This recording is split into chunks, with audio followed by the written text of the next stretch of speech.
Hello, a bigger update, and again, I'm with a video about it. What changes have arrived? First of all, the new 4th season of Arena of Honor. With it came the long-awaited changes.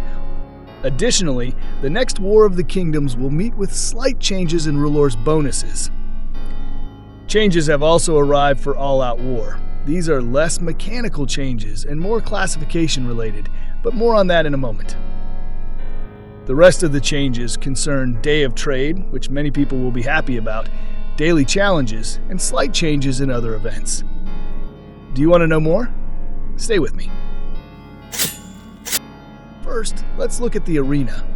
The matchmaking rule has changed. Now, noble lords and ladies with lower power will not be included in the matchmaking results. This means that one powerful player, by choosing 9 much weaker allies, will not be able to dominate the battlefield because these 9 will not be taken into account. That's in theory. We'll have to see for ourselves in the coming week. Another expected change is the ability to go to the arena on your own without leaving your team. A lot of players have been waiting for this, and it's finally here. A very, very good change. It's also worth mentioning points here. Changing the way allies' points are displayed can be useful to see if someone is pretending to be active while actually snoring behind the monitor. But they've found a way to do that too. The custody system. If a player is inactive, logs out, turns this option on manually, their castle will be taken care of by the system. Most likely they will automatically join raids and nothing else, but I'll definitely take a closer look at it next week. Is this the end of arena changes? No! 4 altars have disappeared from each faction. 1 crone and 3 stranger. This means fewer altars to guard if you don't plan on raiding other factions, but also fiercer fights for the ones that remain. Plus more points from mine shafts, more points for occupying the dragon pit, and the dragon pit itself now provides 3 random bonuses. This season of Arena of Honor is shaping up to be bloody and unforgiving. Another change has hit War of the Kingdoms. More precisely, the Lore bonus has appeared, which I have been waiting for a very, very long time. Smaller losses and smaller profit, but still a profit. It is not the same as Blessing, where there is almost no profit, but the entire army returns. It may hurt here, but 20% losses with 20% profit, it is still a very good deal. You just have to use it properly. I sincerely hope that this bonus will appear more often than the rest, for me maybe even every 2 months. A change definitely for the better. Another change concerns All Out War. It's not my favorite event, I definitely prefer others like the arena above, but since there are changes, it's worth mentioning them. Changes have been made to the classification. Group A has been added, so now the whole thing looks like this. 1 Vanguard, 10 Tier A, and the rest belongs to B. A larger division. More chances for the small and average players to achieve something bigger. Maybe I'll be tempted by this event after all. Additionally, the points rankings have been divided into factions, so we compete with our own in the ranking, not with everyone on the battlefield. It will be easier to take high places and therefore to win more interesting prizes.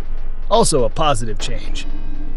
Additionally, only the leader of the alliance can now decide to join a specific faction, and the leader of the faction can also kick out alliances whose presence would harm his plans. A really big plus, there is no such spying.